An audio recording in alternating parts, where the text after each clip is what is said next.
Hello everyone, this is Komal and welcome back to my YouTube channel. Chapter number 2 Polynomial.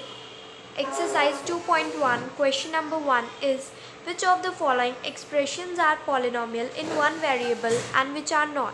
State reason for your answer. सो इसमें हमें बताना है कि जो ये एक्सप्रेशन दे रखी है वो पॉलिनोमियल वन वेरिएबल में है या नहीं। वन वेरिएबल मतलब सब में सिमिलर वेरिएबल है जिससे इसमें एक्स और एक्स वेरिएबल यूज़ हो रहा है, राइट। तो ऐसे बताना है हमने, और कौन सी नहीं है। So first expression is 4x² minus 3x plus 7। In questions को करने से पहले हम देख लेते हैं कि पॉलिनोमियल होता क्या है, हम पॉलिनोमियल को कैसे आइडेंटिफाई कर सकते हैं। सो कांस्टेंट, एक सिंपल सा फॉर्मूला है कि constant multiply with variable and उसकी पावर क्या होगी, होल नंबर। ओके, कोई भी कांस्टेंट लगाओ, 1 2 3 4 5 6, कोई भी कांस्टेंट, उसके साथ कोई भी वेरिएबल हो, A to Z कुछ भी हो सकता है। और होल नंबर हमेशा याद रखना, आपके होल नंबर ना ही नेगेटिव में चलते हैं और ना ही फ्रैक्शंस में चलते हैं। अपॉन में ऐसे p/q की फॉर्म में नहीं होता। हाँ, आपका 1 होल नंबर हो सकता है, तो ये आपके होल नंबर नहीं है। आपके होल नंबर ओनली 1 2 3 0 4 5 ये हो सकते हैं। ओके, सो फर्स्ट एक्सप्रेशन दे रखी है हमें 4x² माइनस 3x प्लस 7। सो कॉन्स्टेंट लगा हुआ है, ओके, फिर वेरिएबल भी है इसके साथ x, उसके बाद होल नंबर है। होल नंबर क्या है, 2 होता है ना, 2 होल नंबर, तो मीन्स इतना तो हमारा है पॉलिनोमियल। उसके बाद माइनस, हाँ इधर अब ये -3 है, ये भी हमारा कांस्टेंट है। मैंने अभी यहाँ कहा था कि कांस्टेंट तो कुछ भी हो सकता है, बट होल नंबर हमारा माइनस में नहीं होना चाहिए और फ्रैक्शंस में नहीं होना चाहिए। सो कांस्टेंट -3 है, ठीक है, वेरिएबल x है, ओके, और आपका जो होल नंबर है वो 1 है, राइट, 1 है, यहाँ पे 1 ऐड कर सकते हैं। फिर प्लस 7, ये 7 भी एक पॉलिनोमियल है। कैसे, अगर मैं इसके साथ, लेट्स सपोज मैं इसके साथ वेरिएबल x लगा रही हूँ और उसकी पावर मैं 0 लिख दूँ, तो किसी की भी पावर अगर 0 हो तो वो 1 होता है। Mean 7 into 1 will be 1, will be 7, 7 ही रहेगा वो। सो मीन्स मैं कह सकती हूँ कि ये जो है इस कंडीशन को फुल सेटिस्फाई कर रहा है, तो ये एक पॉलिनोमियल है। This is a polynomial in one variable. इसमें एक ही तरह के वेरिएबल यूज हुए हैं, x and x. So this is a polynomial in one variable, in one variable. तो नेक्स्ट हमारी इक्वेशन आती है y² प्लस √2। यहाँ पे हमारा कांस्टेंट क्या है, 1, और वेरिएबल है y, उसकी पावर 2 है। मीन्स इतना तो हमारा सेटिस्फाई कर रहा है कि कांस्टेंट भी है, वेरिएबल y है और होल नंबर ही है, पावर है ना। फिर हम आते हैं प्लस √2 पर। सो √2 यहाँ पे हमारा कांस्टेंट है, √2। अब कांस्टेंट हमारा कुछ भी हो सकता है, चाहे वो माइनस में हो, चाहे फ्रैक्शन में हो, चाहे वो रूट में हो, किसी में भी हो, वो हमारा कांस्टेंट होता है। बस हमें होल नंबर चाहिए पावर में, ठीक है। कोई कांस्टेंट, जैसे अगर ये √2 अगर होल नंबर में आता, पावर में आता हमारा, तो हम कह सकते थे कि ये पॉलिनोमियल नहीं है, बट यहाँ पे ये कांस्टेंट में है। सो कांस्टेंट तो कुछ भी हो सकता है, तो √2 इज अ कांस्टेंट। उसके बाद अगर मैं वेरिएबल इसके साथ y लगा दूँ और उसकी पावर 0 लिख दूँ, 0 होल नंबर है, तो ये भी एक पॉलिनोमियल हो जाएगा। So this is also a polynomial in one variable y। इसमें हमने y वेरिएबल यूज किया था। So coming to next expression 3√t plus t√2। So इसमें हमारा कांस्टेंट क्या है, 3। उसके बाद इसको मैं ऐसे लिख सकती हूँ कि 3t की पावर 1/2 लिख सकते हैं, क्योंकि जब हम रूट, क्या होता है, जब रूट को उठाते हैं तो पावर 1/2 आ जाती है, ठीक है।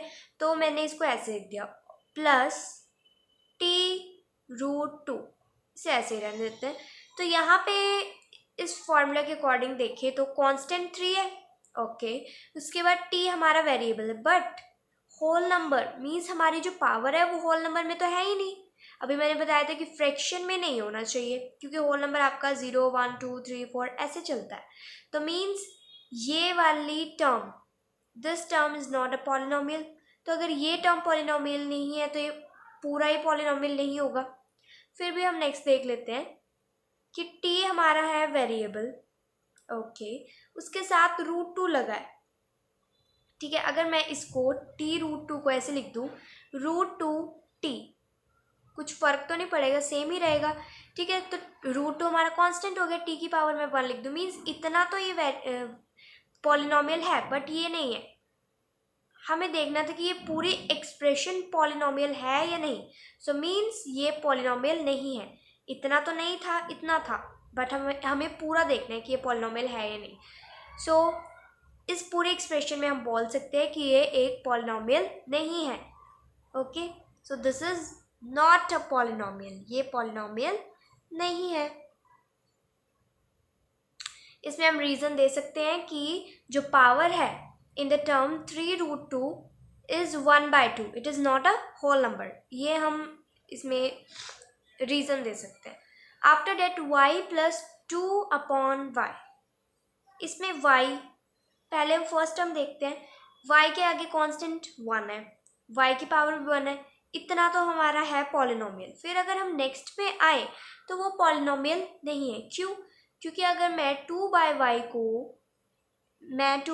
को 2y-1 लिख सकती हूँ, obviously I can write it like this. So 2 तो हमारा कांस्टेंट है, y भी वेरिएबल है, बट जो हमारी पावर है वो हमें होल नंबर में चाहिए थी, जो कि होल नंबर नहीं है, यहाँ नेगेटिव का साइन लग गया, ओके। जब भी हम इसको ऊपर की साइड लाएंगे किसी भी वेरिएबल को, तो उसकी साइन अगर यहाँ पे प्लस में है तो माइनस में हो जाएगा, अगर हम ऊपर से नीचे लाएंगे तो वो अगर प्लस में होगा तो माइनस में हो जाएगा, और अगर माइनस में होगा तो नीचे आके प्लस में हो जाएगा। तो इसमें ये भी हमारा पॉलिनोमियल नहीं है, भले इसमें एक ही वेरिएबल हो, बट फिर भी ये पॉलिनोमियल नहीं है, क्योंकि ये इस फॉर्मूला को सेटिस्फाई नहीं कर रहा। सो अगेन ये भी एक पॉलिनोमियल नहीं है, नॉट अ पॉलिनोमियल। इसके लिए भी आप सेम रीज़न दे सकते हो कि इसकी पावर जो है वो होल नंबर ही नहीं है। फिर आते हैं हम नेक्स्ट क्वेश्चन, नेक्स्ट एक्सप्रेशन पे, x⁻10। सो इतना तो ये टर्म तो हमारी पॉलिनोमियल है कि इसके आगे मैं कांस्टेंट 1 लगाऊँ, जिसके आगे कुछ नहीं होता आप 1 लगा सकते हो। अच्छा, सो कांस्टेंट 1 हो गया, वेरिएबल x हो गया, और होल नंबर 10। अच्छा, इतनी हमारी पॉलिनोमियल है। उसके बाद 1 हो गया कांस्टेंट, y हो गया वेरिएबल, होल नंबर हो गया 3, ओके, ये भी है। फिर नेक्स्ट टर्म पे आते हैं कि इसका भी 1 हो गया कांस्टेंट, t हमारा वेरिएबल हो गया, और 50 हमारा क्या है, होल नंबर पावर में।